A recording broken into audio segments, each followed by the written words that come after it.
Assalamualaikum warahmatullahi wabarakatuh. Nama saya Muhammad Bima Kharisma, NIM 498, Prodi Informatika kelas C, Universitas Muhammadiyah. Langsung saja masuk ke materi tentang etika dan moral dalam menggunakan teknologi informasi dan komunikasi. Dalam dunia teknologi informasi atau IT, masalah yang berhubungan dengan etika dan hukum bermunculan. Di sosial media itu banyak tentang mulai dari penipuan, pelanggaran, pembobolan informasi rahasia dengan negaraan, persaingan curang sampai kejahatan yang sifatnya tindakan sudah sering terjadi. Mengingatkan kurangnya landasan hukum yang dapat diterapkan untuk perbuatan hukum yang seperti tersebut, seperti pembuktian dan alat bukti. Caranya pemerintah itu membuat biar data-data masyarakat yang pertama itu berapa kemarin itu katanya siapa itu, ini caranya dilindungi dan segera diselesaikan masalahnya. Terus terhadap dua jenis peraturan, yaitu peraturan tidak tertulis berupa norma yang berlaku dan peraturan tertulis berupa perundang-undangan yang secara resmi disahkan oleh suatu lembaga atau berwenang. Norma yang berlaku seperti tidak ada kepastian secara hukum.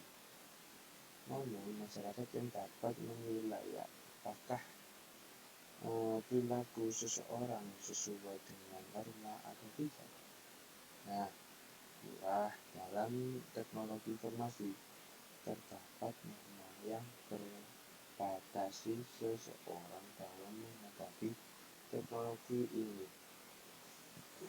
berupa etika dan moral yang terdapat pola hukum dengan perundang-undangan yang mengatur secara jelas apa yang boleh dan tidak boleh dilakukan. Oke, mari kita bahas. Untuk undang-undang hak cipta dan atas kekayaan intelektual terkait dengan haki. Di bawah ini pemerintahan presiden mengawati Megawati Soekarno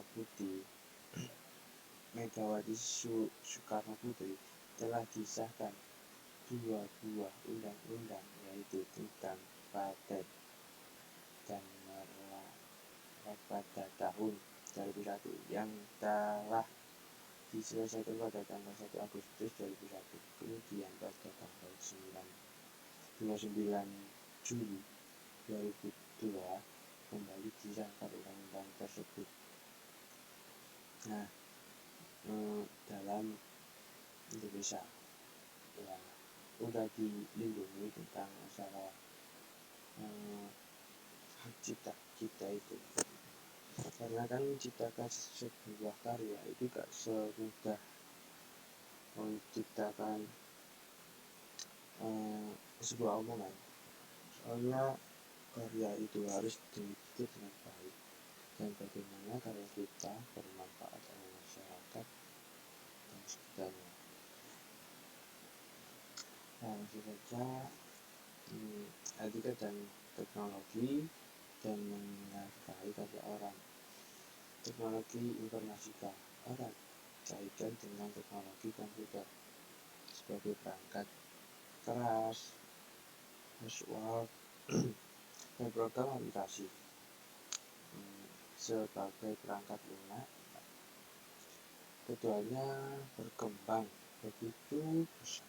Akhirnya kini barang siapa menguasai teknologi informasi, maka dia tidak akan ketinggalan permasalahan yang ada.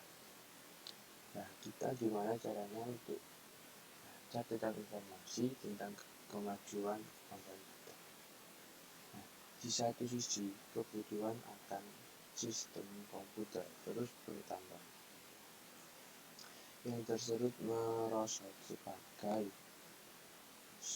software pakai cenderung membutuhkan abstraksi.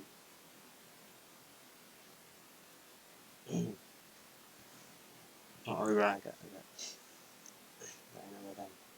Oke, untuk hacking atau stalking, tindakan pembobolan data rahasia suatu instansi virtual. Nah, ini intinya kalau udah ada hacking rahasia sumber yang kebobol, itu akan dihukum.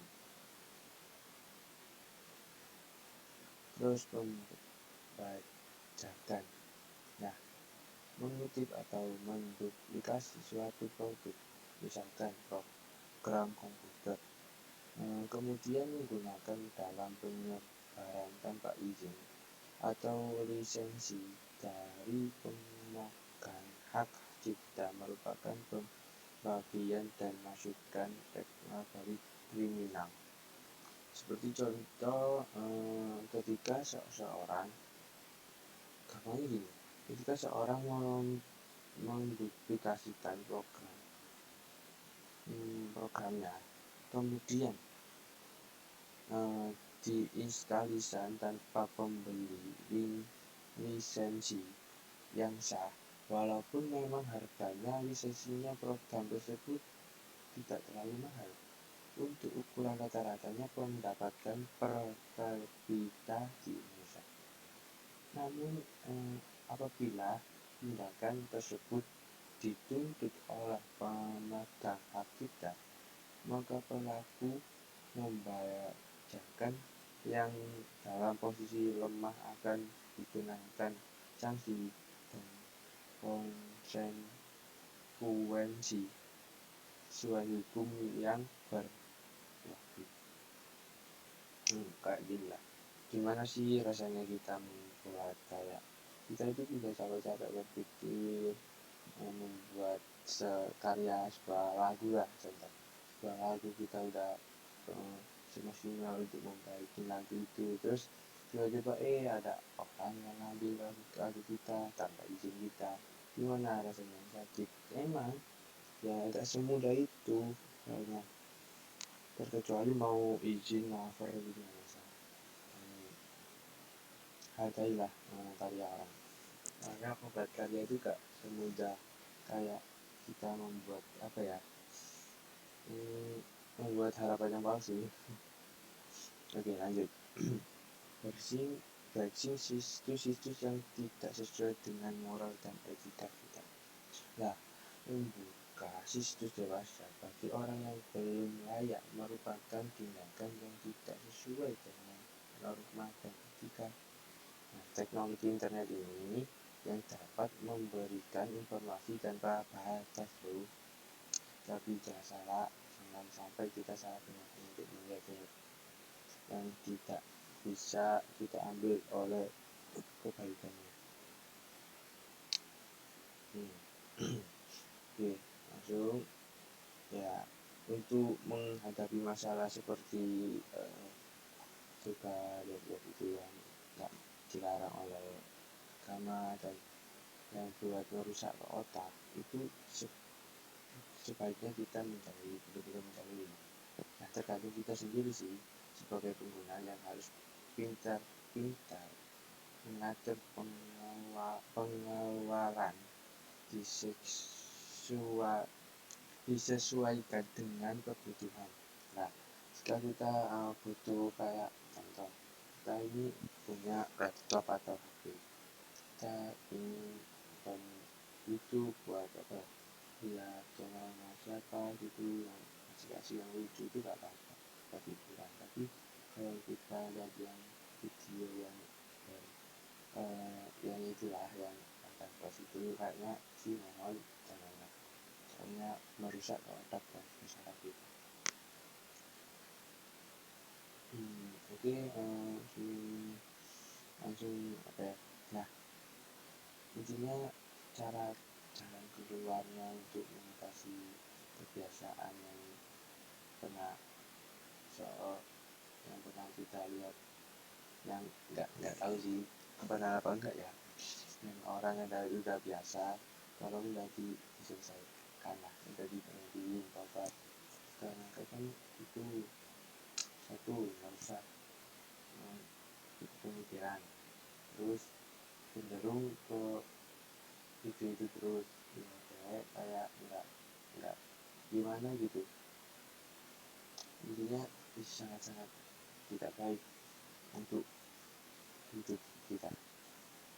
Nah, sekian, terima kasih, mohon maaf jika ada salah ucap, salah kata. Oke, saya akhiri. Assalamualaikum warahmatullahi wabarakatuh.